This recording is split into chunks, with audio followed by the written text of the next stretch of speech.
Olá, bem-vindos a mais um vídeo. Nesse vídeo eu vou falar um pouquinho sobre a implementação dessa primeira parte do nosso tradutor.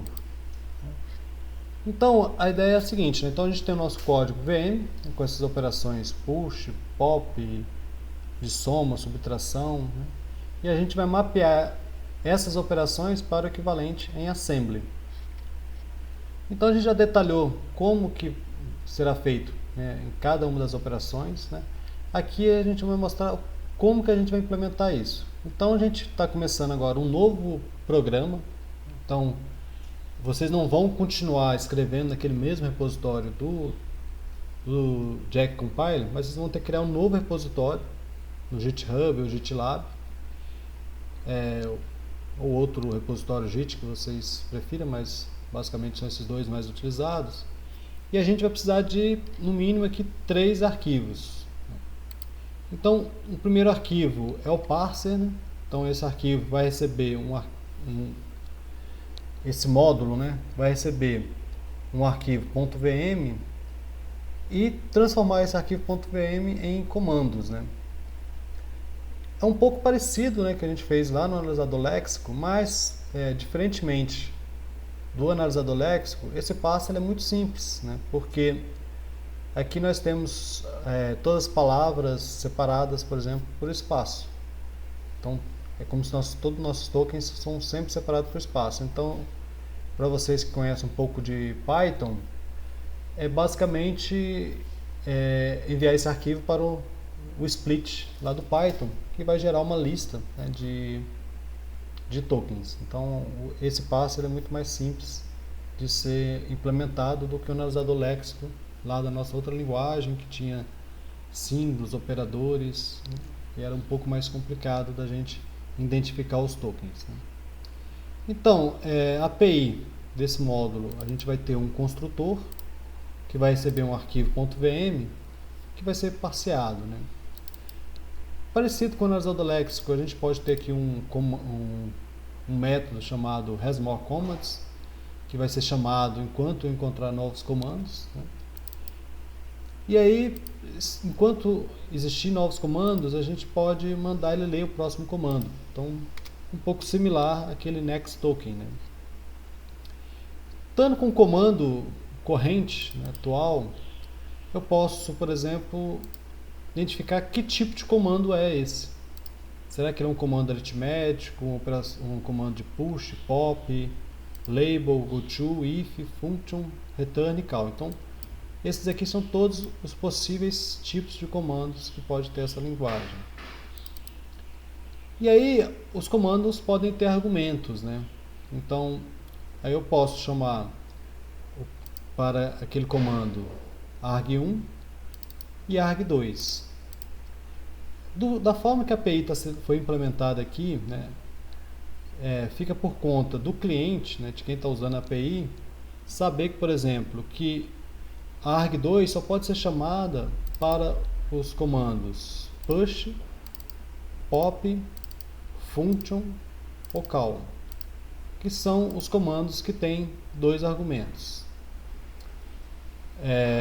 Para os demais, eu posso chamar apenas o argumento 1, sendo que, no caso das operações aritméticas que não tem argumento, o argumento 1 é o próprio nome, né, da operação. Então, o arg1 vai retornar add, por exemplo, ou sub, ou equal, daqueles operadores relacionais. Porém, essa API aqui vocês podem adaptar ela de acordo com a linguagem de programação que vocês estão utilizando. Por exemplo, aqui no meu projeto, eu criei, né, um tipo abstrato de dados aqui chamado command, né? Então esse command ele pode ser derivado em aritmético, pop, push, um daqueles comandos lá. E aí, no meu parser, a operação advance, né? E aí eu tenho a operação next command. Essa next command já retorna um comando completo. Então eu não precisei aqui, por exemplo, implementar os métodos arg1 e arg2, porque o próprio comando ele já retorna, por exemplo, com o comando aritmético, já vai retornar o comando aritmético que tem o arg1 e arg2. Né? E aí lá na minha aplicação principal, não, aqui, no Translate aqui, por exemplo, eu posso fazer um pattern match, onde se eu tenho aqui, por exemplo, comando aritmético, eu sei que eu vou chamar aqui o write arithmetic. No caso de ser push pop, por exemplo, nesse momento aqui eu não tinha os outros comandos ainda, eu posso chamar aqui o write push com code segment e code index, né? Seria os arg1 e arg2, e o pop também com arg1 e arg2 aqui. Ok?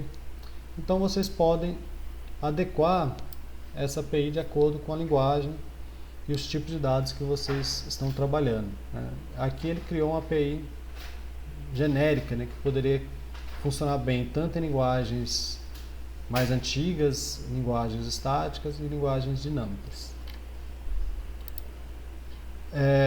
Diferentemente do gerador de código para máquina virtual, onde o CodeWriter lá era muito simples, o CodeWriter aqui vai ser um pouquinho mais sofisticado e a inteligência, né, da esperteza do tradutor vai estar em partes aqui no CodeWriter.